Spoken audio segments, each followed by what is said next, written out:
Bom dia, gente. Começamos aí bem, né? Quase derrubei água no computador aqui. Vou deixar aqui embaixo. Que aí eu derrubo na pessoa da frente. Bom, uma alegria estar aqui com todos vocês e poder partilhar a palavra de Deus, sobretudo continuando a nossa série, né? Do que a Bíblia fala quando fala de... E eu quero aproveitar o gancho aí do Israel, do vídeo, né, para te convocar para essa próxima semana, que inicia amanhã, segunda-feira, para participar da nossa semana teológica. Segunda, terça, quarta e quinta a gente vai se encontrar aqui a partir das 8 horas, para dedicarmos a nossa atenção, o nosso esforço, a nossa concentração, para aprofundarmos o nosso olhar na Bíblia, tentando e aprendendo, né, buscando aprender como a gente lida com as crises. Uma coisa interessante é que todo mundo tem crise, seja em qual campo for, né, relacional, emocional, financeiro, teológico, vocacional, enfim. A ideia é, nesses dias, analisarmos, vermos, aprofundarmos esses temas no nosso dia a dia e buscarmos resposta à luz da Bíblia para como que a gente pode, como discípulos de Jesus, lidarmos com as crises e passarmos por essas situações de crise. Então, se você tem crise, que é todo mundo, eu acredito, né? Enfim, participe com a gente, faça a sua inscrição no aplicativo da Ibaviva para você participar e será uma alegria tê-lo conosco. Bom, hoje, dando seguimento aí à nossa série, nós vamos conversar sobre o texto que está em Efésios 3:20, que diz que Deus é capaz de fazer infinitamente mais do que pedimos ou pensamos. E acredito eu, mesmo você não sendo de igreja, já deve ter ouvido essa frase em algum lugar ou em algum contexto. Seja num para-choque de caminhão, seja na tatuagem de alguém, na camisa de alguém, em músicas, né?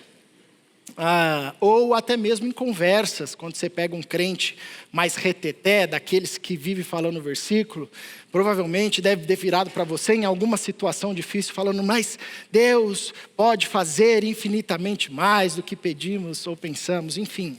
E eu quero começar com uma pergunta. Em qual contexto você está acostumado a ouvir esse versículo? Ou a usar esse versículo? Quando você pensa, Deus é capaz de fazer infinitamente mais do que tudo que pedimos ou pensamos, o que vem à sua mente, assim, de forma prática? A que isso se refere? Fazer o quê? Quais são as coisas que vêm à sua cabeça? O objetivo dessa série que nós estamos estudando nesse mês é a gente compreender o texto dentro do seu contexto. Porque, infelizmente, é uma prática comum entre os cristãos, né, sobretudo no meio evangélico, de pensar alguns textos fora do contexto, repeti-los e até às vezes tomá-lo como texto do coração. Talvez esse seja o seu caso com esse texto. Não, esse é o texto do meu coração, né? Eu sei ele de cor. E ao longo do tempo você vai usando e ele às vezes vai se tornando uma espécie de amuleto, né? Diante de situações difíceis, da qual você às vezes tem até outras expectativas. Ou se torna às vezes resposta para explicar bons acontecimentos que ocorreram na sua vida. Eu lembro que uma vez estava ouvindo o testemunho de um amigo que mudou para um outro país e ele contava a história dele e toda vez que ele contava uma coisa boa, ele engatava nesse versículo. E aí eu cheguei nesse país sem eira nem beira e eu consegui um emprego X que eu ia ganhar mais do que eu ganhava aqui, porque Deus é capaz de fazer infinitamente mais. E aí com esse dinheiro eu aluguei uma casa que eu nem esperava, eu nem tinha como, mas o irmão favoreceu, a gente foi morar numa casa incrível, porque Deus é capaz de fazer infinitamente mais. E eu ganhei um carro da empresa desses que eu nunca dirigi, porque Deus é capaz de fazer infinitamente. E eu fiquei pensando, se desse tudo errado, Deus teria feito infinitamente menos? Como é que a gente explicar isso do ponto de vista bíblico ou teológico? Então a ideia é a gente olhar para esse texto e pensar o que de fato Paulo quis dizer quando nos ensinou essa verdade que Deus é capaz de fazer infinitamente mais. E esse é um exercício importante. Primeiro, porque quando a gente tem esse costume de aplicar textos fora do seu contexto, às vezes a gente incorre no erro de fazer Deus falar coisas que Ele nunca disse. De colocar na boca de Deus palavras que Ele nunca disse. Coisas que Ele nunca prometeu. Intervenções que Ele nunca prometeu. A gente incorre no erro também de criar expectativas em nós e nos outros de coisas que Deus nunca vai realizar. Porque Ele nunca prometeu. Nunca se comprometeu com isso. E a gente, inclusive, incorre no erro de se frustrar com Deus. Porque depois de muito tempo pedindo e repetindo as coisas, versos fora do contexto, tentando cercar ou blindar a nossa vida, a gente cria uma expectativa que Deus ia fazer, aí Deus não faz ou faz o contrário, e a gente se frustra com Deus. E para mim o maior perigo, a gente incorre no risco de ter uma fé idólatra. Uma fé pagã, usando a Bíblia, usando Deus. Mas só que você pode tirar Deus e colocar qualquer outra coisa. Mamon, Baal, o seu político da preferência, o seu diploma, o seu ego, o que for. Usando os mesmos versículos. Porque a lógica de ler o texto é a mesma lógica do paganismo. É um amuleto que vai me dar a possibilidade de fazer Deus trabalhar ao meu favor, porque Ele é capaz de fazer infinitamente mais, está aqui. Então a gente se torna pagão usando o nome de Deus, usando a Bíblia. E aí a gente precisa reconstruir a nossa teologia. Uma boa teologia é feita com muitos versículos, sem dúvida nenhuma. Mas muitos versículos não fazem uma boa teologia. É igual uma casa. É feita com muitos tijolos. Mas muitos tijolos não fazem uma casa. Eles precisam estar dispostos, organizados, para que a casa surja. Mesma coisa, uma boa teologia. Por isso que a gente tem o Crescer, tem a Semana Teológica, porque a gente precisa agrupar esses textos para de fato formar uma boa teologia e assim viver cada vez mais de forma madura com o Senhor Jesus Cristo, quanto discípulos de Jesus. Então vamos para o texto, Efésios capítulo 3. Quero ler do verso 14 até o verso 21. Nesse primeiro momento, não vou projetar o texto aqui, eu vou ler e convido você a acompanhar aí na sua Bíblia, e depois vou projetar aqui porções desse texto.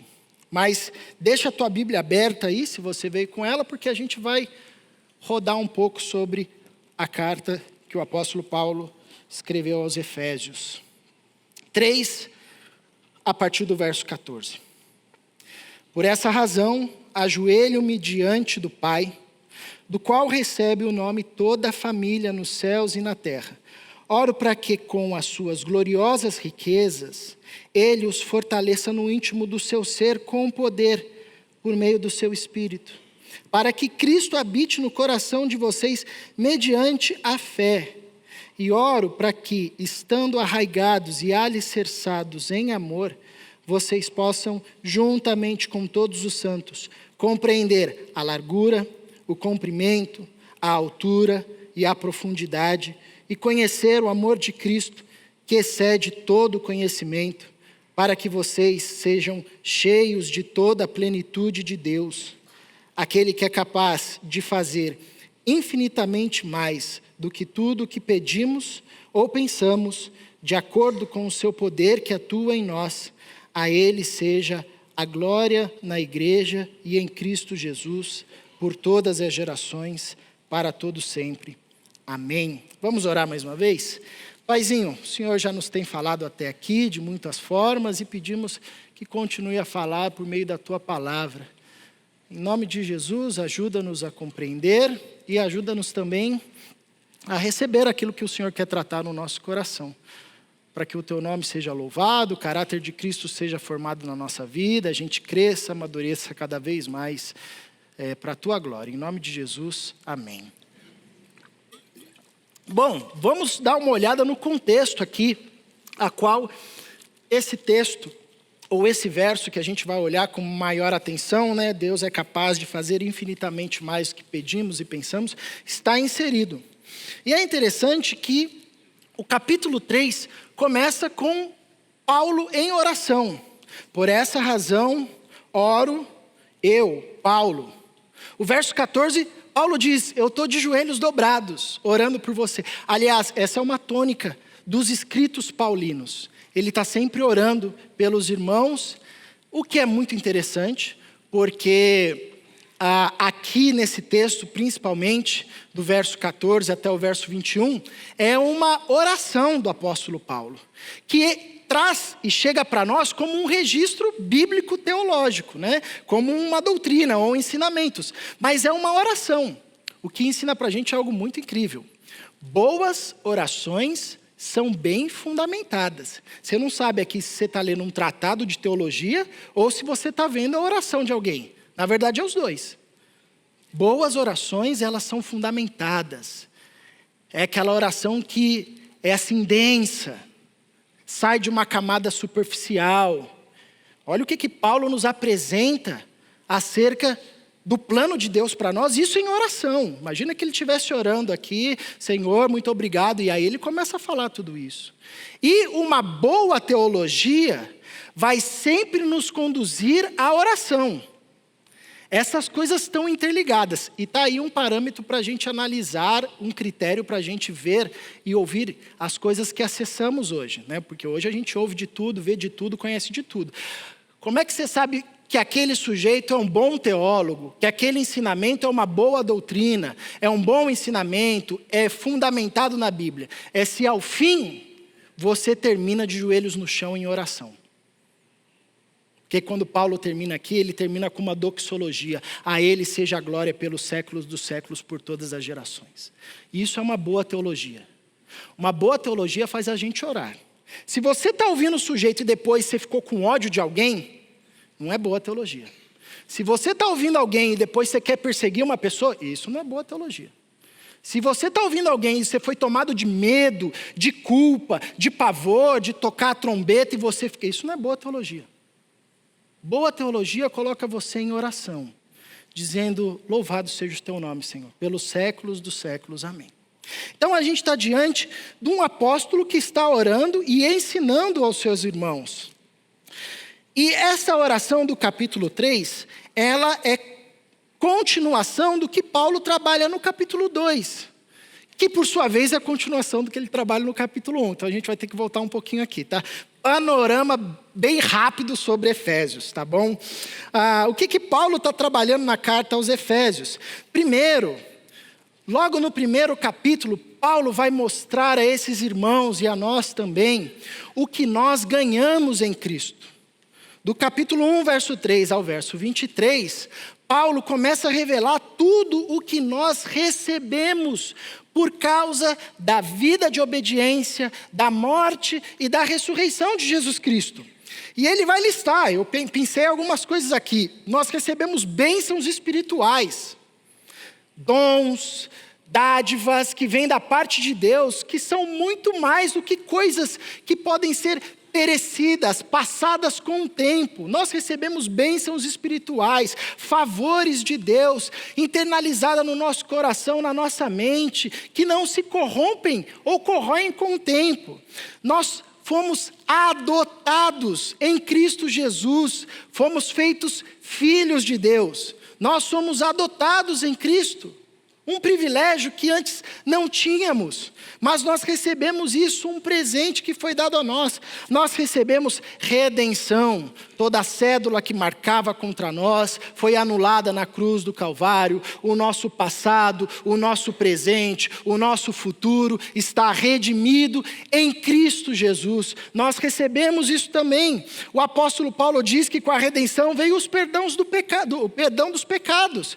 Está tudo certo. Há possibilidade de arrependimento. Eu errei, peço perdão, me arrependo e recebo perdão da parte de Deus, pois isso é um presente garantido em Cristo Jesus, que também foi dado à sua igreja, aos seus discípulos. Não para por aí, recebemos uma herança que não se perde, uma esperança que é viva, uma esperança que não é uma ilusão, uma utopia, mas uma esperança poderosa que nos faz caminhar dia após dia, independente do cenário. Recebemos uma herança e vamos ter essa herança de forma plena quando Cristo voltar.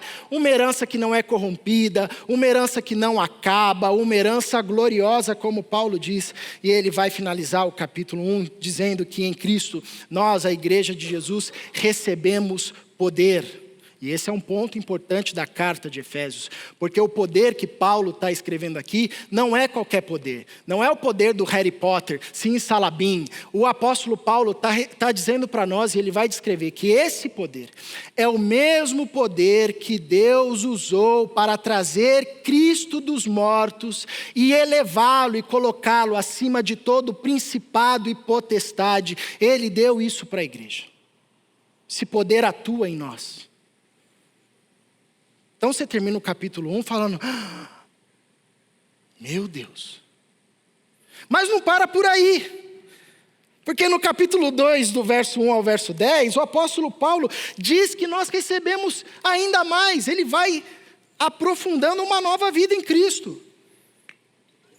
E nessa nova vida, nós saímos de um estado de morte, onde todos nós estávamos, e passamos agora a desfrutar uma vida. E não apenas uma vida do tipo bios, né? Mas uma vida plena, abundante, que como Jesus detalhou para a mulher samaritana, João capítulo 4, é como uma fonte a jorrar, de uma água que não se acaba, e uma sede que foi saciada, e uma fome que foi saciada. É esse tipo de vida que nós recebemos, que já pode ser desfrutada aqui então, na maior densidade possível, e vai se tornar plena quando Cristo voltar.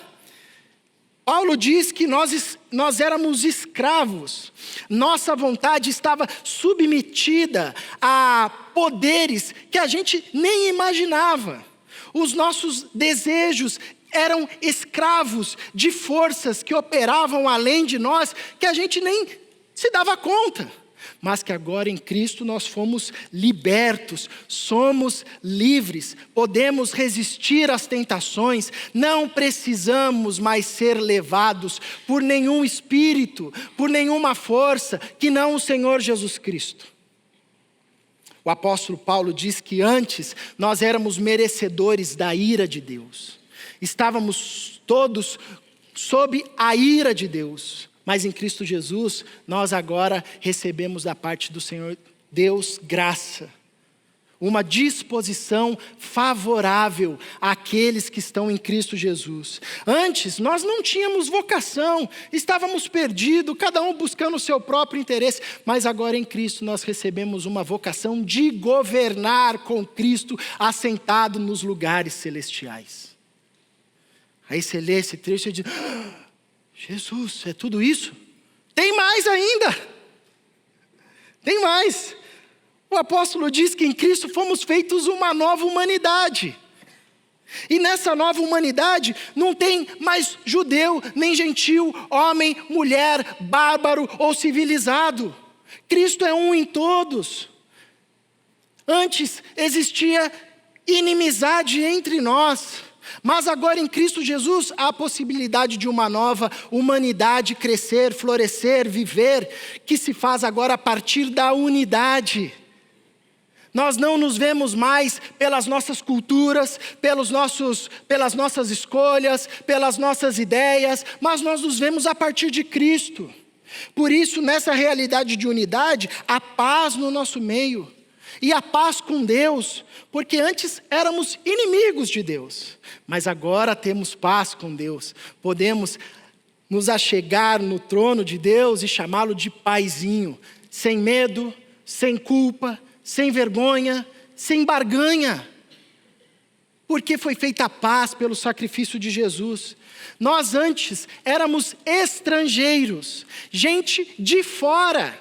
Mas em Cristo Jesus agora nos tornamos família, que tem por Pai, Deus, a Trindade, Pai, Filho, Espírito Santo. Fazemos parte da família Trindade, da família Deus. Ganhamos novos irmãos, novas irmãs.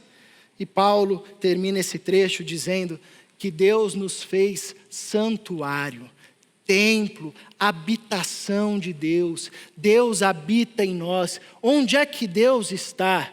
De onde Deus fala? Onde é que a gente encontra Deus? O apóstolo Paulo diz: Deus está entre vocês. Vocês se tornaram casa de Deus, santuário de Deus. Deus habita no meio de vocês.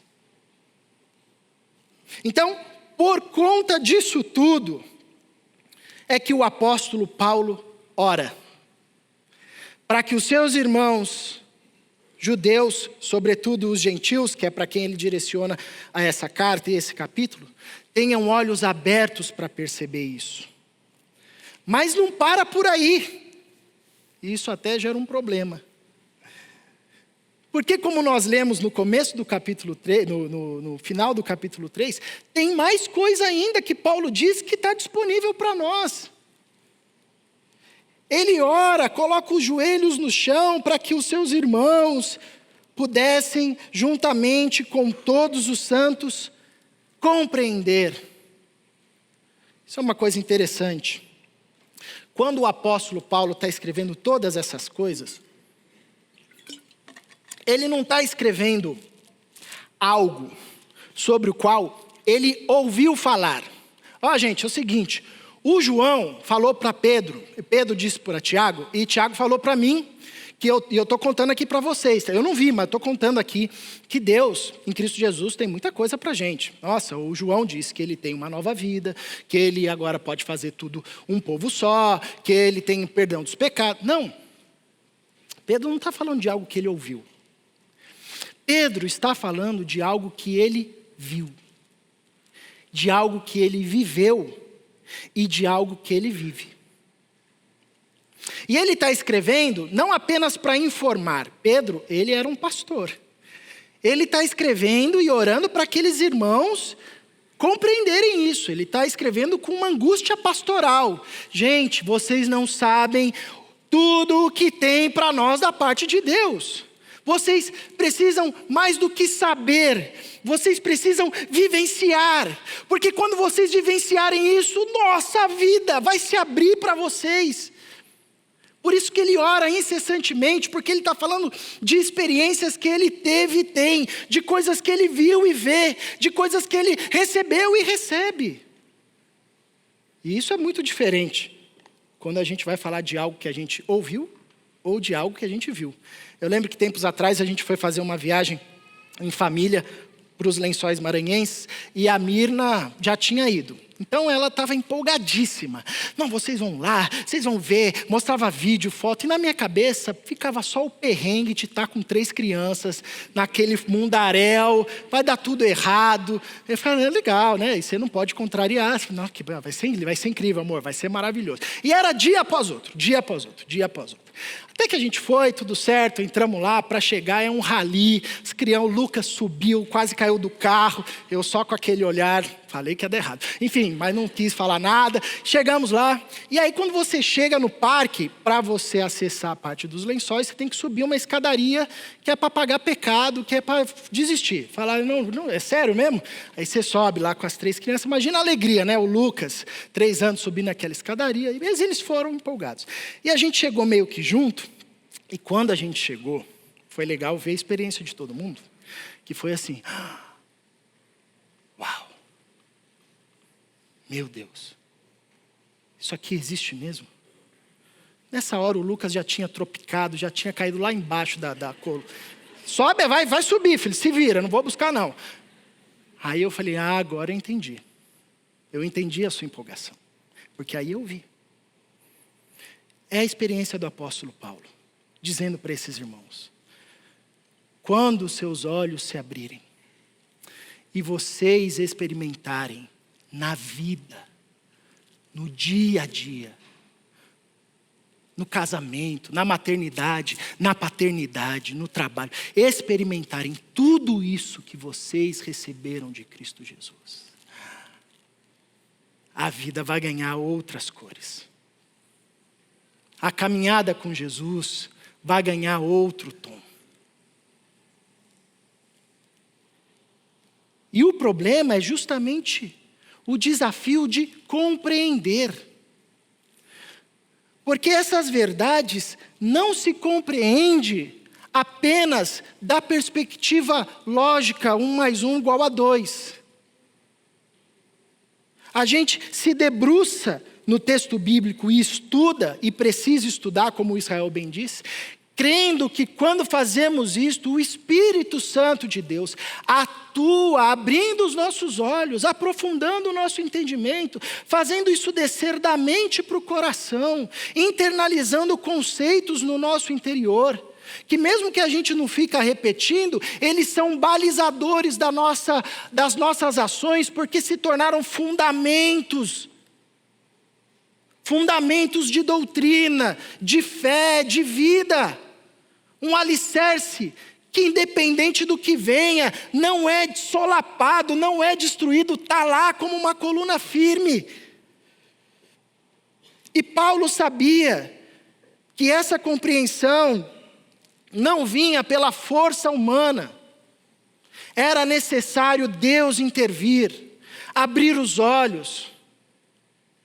Não era simplesmente do conhecer informativo, mas era de um conhecimento que extrapolava os limites da razão, que pegava na mão da razão e falava: vem cá que você vai conhecer agora o que sustenta todo o universo. Paulo sabia que além desse desafio de compreensão, tinha os desafios contextuais. Nessa carta, por exemplo, a cidade de Éfeso era uma cidade muito mística, muito mágica. Acreditavam que se você soubesse um sem número de frases ou regras e ficasse citando essas frases, você conseguiria dominar os poderes que existiam. Então, se você soubesse de cor que Deus é capaz de fazer infinitamente mais, essa seria uma palavra mágica que você ia conseguir dominar a força que rege o mundo. Tinha seitas judaizantes que queriam misturar a lei de Moisés com o cristianismo, com a fé cristã. Muitas distrações que faziam o povo fazer uma mistureba, chamando Jesus de Genésio e achando que é a mesma coisa. Não é muito diferente do nosso tempo. A gente faz aqui a classe de integração e um dos processos é conversar com as pessoas que estão chegando. E às vezes dá um desespero, porque é uma mistureba de coisas. Você diz: Jesus, tem misericórdia, sei nem por onde começar aqui. Vou morar uns 30 anos aqui. Tem gente que vem que às vezes tem que fazer uma desintoxicação do evangelismo que recebeu. Que é muita coisa louca, que dificulta a nossa compreensão acerca do propósito de Deus para nós. Não bastasse esse problema de cultura, de crendices, ideologias, perspectivas bíblicas e tudo mais nesse contexto, tinha um problema também social forte entre judeus e gentios, que gerava uma divisão, uma perseguição de um grupo ao outro, uma dificuldade de unidade. E o apóstolo Paulo, sabendo disso, coloca-se de joelhos no chão, falando: Senhor, o banquete está pronto. Mas que desafio compreender isso tudo. Ajuda a gente, abre os nossos olhos. Não bastasse o desafio dessa compreensão, há outras distrações aqui atrapalhando. Por isso eu me coloco de joelhos. E no verso que nós lemos, o apóstolo Paulo vai dizer: por essa razão, ajoelho-me diante do Pai, do qual recebe o nome toda a família nos céus e na terra. Oro para que com as suas gloriosas riquezas, Ele os fortaleça no íntimo do seu ser com poder, por meio do seu Espírito, para que Cristo habite no coração de vocês, mediante a fé.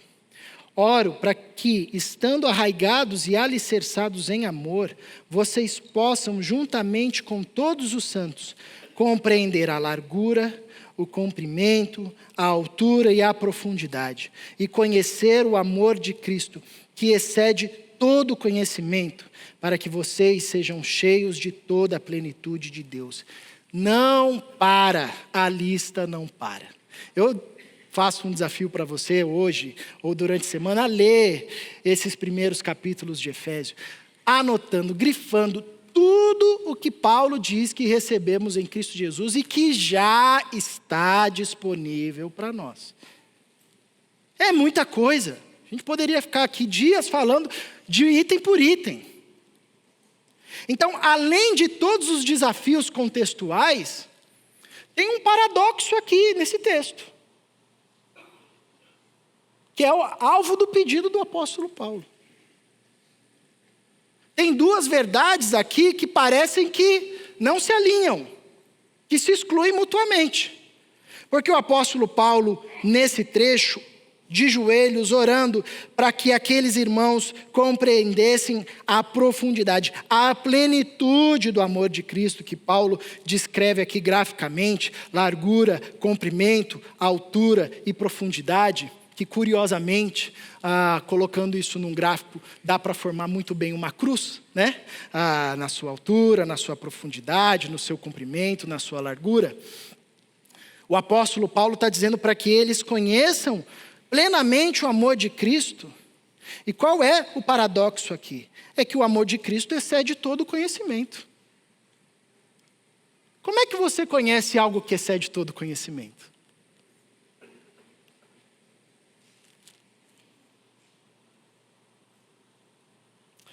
Como é que você pode conhecer profundamente e plenamente algo que excede os limites da razão?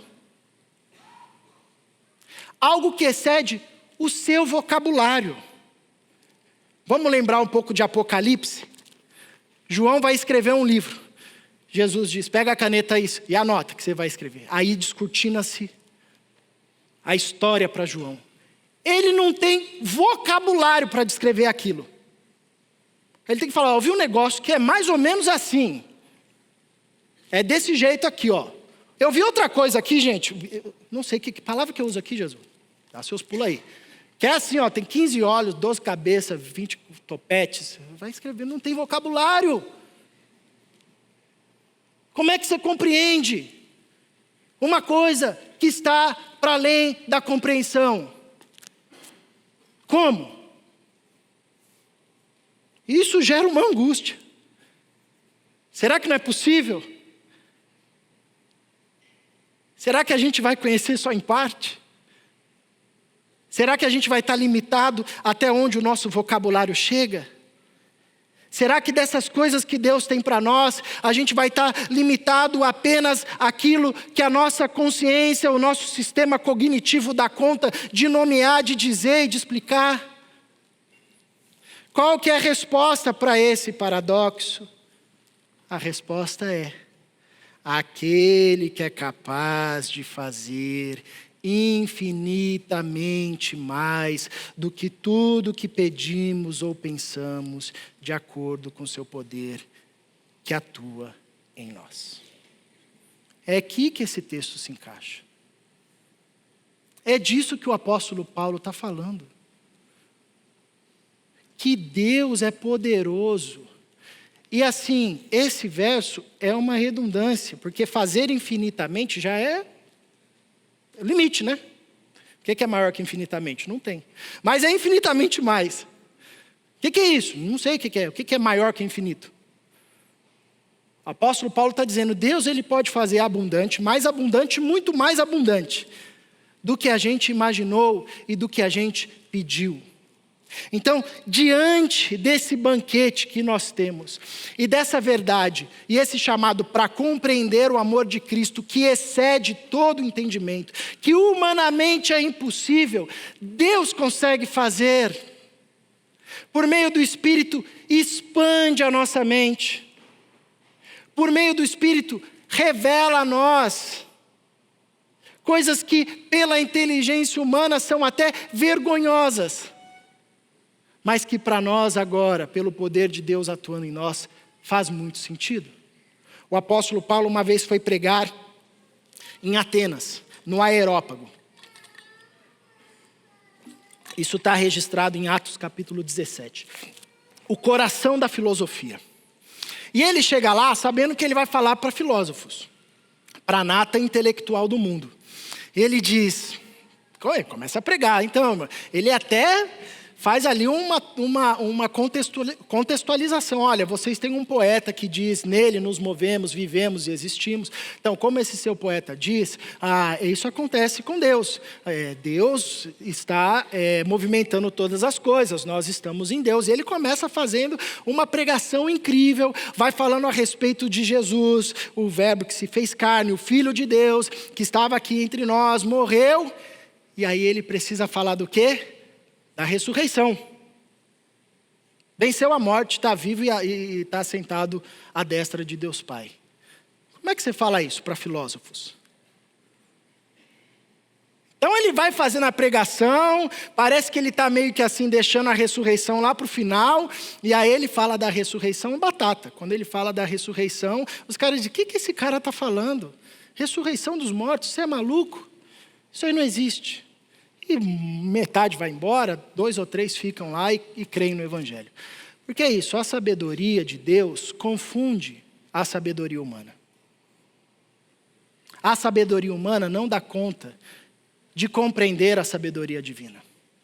O Shakespeare tem uma frase da peça dele que diz, há muito mais coisa entre o céu e a terra do que supõe a nossa vã filosofia.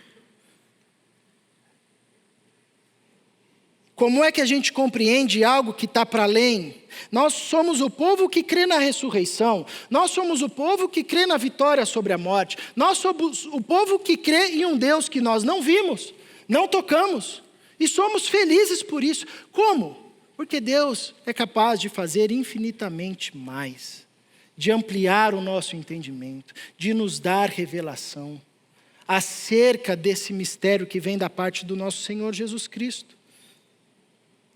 E é por isso que o apóstolo Paulo ora incessantemente, crendo que apesar desse desafio, Deus pode operar para que nós sejamos plenos dele, que é outra coisa que Paulo pede aqui, que é outra coisa incrível. O que é ser pleno de Deus? O que é ser pleno de um ser que não tem fim? É isso que o apóstolo Paulo pede. E é aqui que a gente compreende essa revelação que Deus é capaz de fazer mais do que tudo que pedimos ou pensamos. Caleb, então você está querendo dizer que para as outras coisas esse texto não vale? Para as outras coisas Deus é limitado? Que se eu usar esse versículo para uma coisa que eu quero muito, vai cair um raio na minha cabeça? Não, obviamente que não. É claro que Deus faz além do que a gente nem pensou às vezes. É claro que Deus é generoso, é gracioso. É claro que o poder de Deus não tem limites. Então, Caleb, qual que é o problema de usar esse texto para outros fins e contextos? É porque a forma como a gente usa esse texto lança luz no nosso coração. Infinitamente mais do que tudo que pedimos ou pensamos. O que você tem pedido? O que você tem pensado? O apóstolo Paulo, sabendo dessa verdade, que Deus é poderoso para fazer infinitamente mais, não tinha a sua mente, o seu coração ocupadas por coisas deste mundo.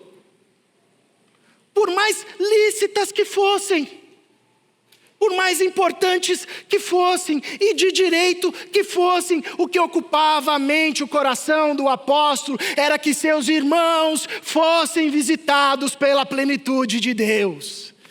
É que eles tivessem olhos abertos para ver o banquete celestial. É para ver a vida que eles podiam viver em Cristo Jesus. Isso ocupava a mente do apóstolo. Isso ocupava o coração do apóstolo. E que raio de fé que é a nossa, que tiramos esse texto do contexto para resumir em questões terrenas desse mundo. O que ocupa o nosso coração quando a gente usa esse texto é uma casa melhor, uma família melhor, um carro melhor, um diploma melhor, um emprego melhor. São coisas erradas? Não. São lícitas? São. Deus abençoa isso? Abençoa. Mas é sério? É isso que ocupa a nossa mente? É isso que nos faz colocar os joelhos no chão? É isso que movimenta a nossa vida de oração? Coisas que vão durar o quê? 70 anos, 80 anos, 100 anos no muito. Coisas que vão ser motivo de discórdia para as outras gerações às vezes. Coisas que vão nos distanciar de Deus. O que ocupava o coração do apóstolo Paulo era um desejo profundo de que seus irmãos e irmãs fossem cheias de Jesus Cristo de Nazaré, que é a plenitude de Deus. É isso que deve ocupar os nossos pensamentos. É isso que deve ocupar um coração de um discípulo de Jesus. A alegria de olhar alguém completamente perdido, que foi encontrado por Jesus e que passou a manifestar a plenitude de Deus, que é a vida de Jesus Cristo nele. E a gente olhar e falar, era impossível, hein? Mas Deus é capaz de fazer infinitamente mais. Olha o que fez na vida desse irmão. Olha o que fez na vida dessa irmã. Convido você a fechar os seus olhos e a colocar o seu coração diante de Deus. O que é que ocupa o seu coração? Ou quando você usa esse texto, qual contexto, quais coisas Deus é capaz de fazer infinitamente mais? Olhar para elas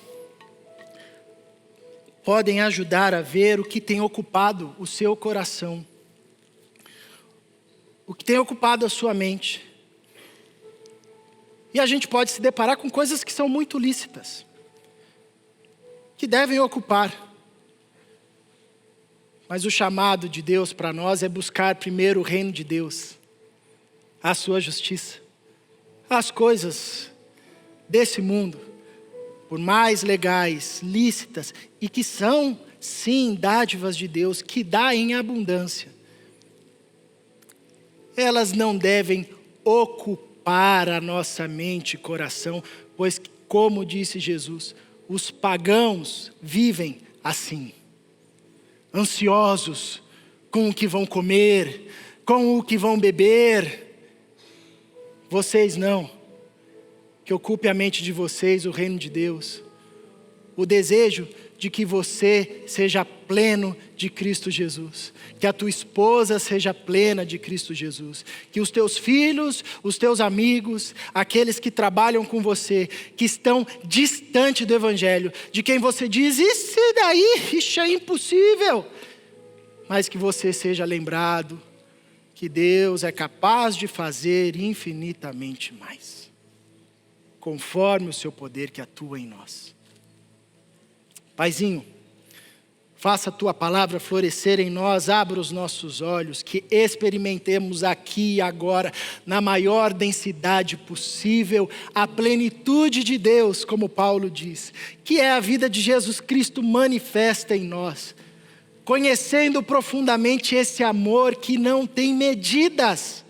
E porque conhecemos profundamente, não negamos perdão, não negamos generosidade, não negamos amor, não negamos caridade, porque conhecemos profundamente. vivemos profundamente, nossos olhos foram abertos. E o que ocupa o nosso coração é que mais irmãos e irmãs conheçam e vivenciem e compreendam tudo isso que o Senhor tem para nós. Para a glória do teu nome. Amém. Fiquemos em pé e vamos louvar mais uma vez o nosso Senhor.